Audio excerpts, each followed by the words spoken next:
स्वाभिमानी शेतकरी संघटनेचे अध्यक्ष आणि खासदार राजू शेट्टी यांनी राज्यातील 42 साखर कारखान्यांच्या विक्री प्रकरणी पुण्यातील शिवाजीनगर पोलीस स्टेशनमध्ये तक्रार दिली आहे। या प्रकरणात मोठ्या राजकीय नेत्यांचाही समावेश असल्याची शक्यता वर्तवण्यात येते।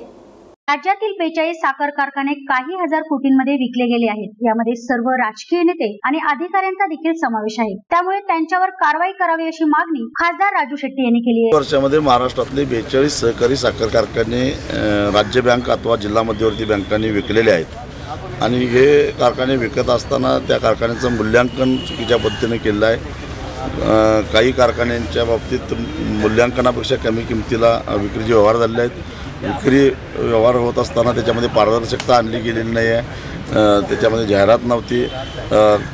किमान 3 टेंडर घेणं आवश्यक होतं, परंतु एका टेंडरवर सुद्धा व्यवहार झालेले आहेत आणि अशा प्रकारचे अनियमितता आणि गैरव्यवहार आहेत। प्रत्यक्षात मूल्यांकनापेक्षा कितीतरी कमी मूल्यांकन दाखवलं आहे आणि या सगळ्यामुळं महाराष्ट्रातील शेतकऱ्यांच्या मालकीचे कारखाने हे त्याच्यावरचा मालकी हक्क शेतकरी गमावून बसलेला आहे।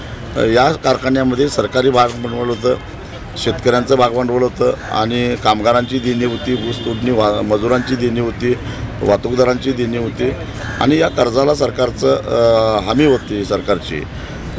बँकांनी आपलं कर्ज विक्रीतून भागवून घेतलं आणि उरलेली रक्कम जी काय हमीच्या माध्यमातून शासनाकडून मागणी केली, याचा अर्थ बँकांचा तोटा झाला नाही, परंतु सरकारच्या तिजोरीवर आर्थिक बोजा पडला आणि हा सरळ गैरव्यवहार आहे। आणि हा गैरव्यवहार माझ्या लक्षात आल्यानंतर मी गेल्या 2 वर्षामध्ये सातत्यानं त्याच्यावर आवाज उठवला। मी पार्लमेंटमध्ये हा मुद्दा मांडला, मी पंतप्रधानांना पत्र लिहिलं, मी अर्थमंत्र्यांना केंद्राच्या भेटलो, कारण इथं काळ्या पैशाचा प्रश्न येतो। मी ईडीच्या डायरेक्टरना भेटलो, मी सेबीच्या डायरेक्टरना भेटलो, मी मुख्यमंत्र्यांना भेटलो, सहकार मंत्र्यांना भेटलो, परंतु कुठूनही चौकशी होत नाही म्हटल्यानंतर एक जबाबदार नागरिक म्हणून माझ्या निदर्शनास ज्या गोष्टी आल्या, जो गैरव्यवहार माझ्या निदर्शनास आला, तो पोलिसांच्या लक्षात आणून देणं हे माझं कर्तव्य होतं। म्हणून आज या ठिकाणी मी FIR दाखल केली। नेत्यांनी किंवा नेत्याशी संबंधित असणाऱ्या कंपन्यांनी हे साखर कारखाने विकत घेतलेले आहेत। एक दोघांचं नाव घेऊन इतरांना क्लीन चिट देण्याची माझी इच्छा नाही, परंतु FIR मध्ये सगळ्यांचीच नावं आहेत, त्यामुळे ते सगळं स्पष्ट होईलच। 42 साखर कारखान्यांच्या विक्री प्रकरणी शिवाजीनगर पोलिसात तक्रार दाखल करण्यात आली आहे। शेतकरी संघटनेमार्फत देण्यात येणाऱ्या तक्रारीत कायदेशीर बाबींची पडताळणी करून त्यांची चौकशी करण्यात येणार आहे, असं मत शिवाजीनगर पोलीस स्टेशनचे पोलीस अधीक्षक शरद उगले यांनी व्यक्त केलंय। माननीय राजू शेट्टी खासदार यांनी शेतकरी संघटनेचे महाराष्ट्रातील काही सहकारी साखर कारखान्यांच्या विक्रीबाबत गैरप्रकार झाले असल्याबाबत तक्रार आमच्याकडे दिलेली आहे।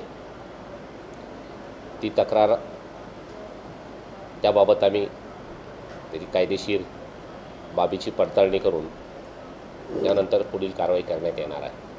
42 साखर कारखाने विक्री प्रकरणी त्या कारखान्यांचे मूल्यमापन केले गेलेलं नाही। मूल्यांकनपेक्षा कमी किमतीत व्यवहार झालाय। कोणतीही जाहिरात केली गेलेली नाही। शेतकऱ्यांच्या मालकी हक्क काढून घेतलाय। आता अनेक राजकीय लोक आणि त्यांच्या कुटुंबियांचाही यात समावेश आहे, असं मत खासदार राजू शेट्टी यांनी यावेळी स्पष्ट केलंय। स्वाभिमानी शेतकरी संघटनेमार्फत या घोटाळ्या प्रकरणी शिवाजीनगर पोलीस स्टेशनमध्ये तक्रार सुद्धा दाखल करण्यात आली आहे। व्हिडिओ जर्नलिस्ट सज्जाद सय्यदसह शनाया शेख, पुणे प्लस।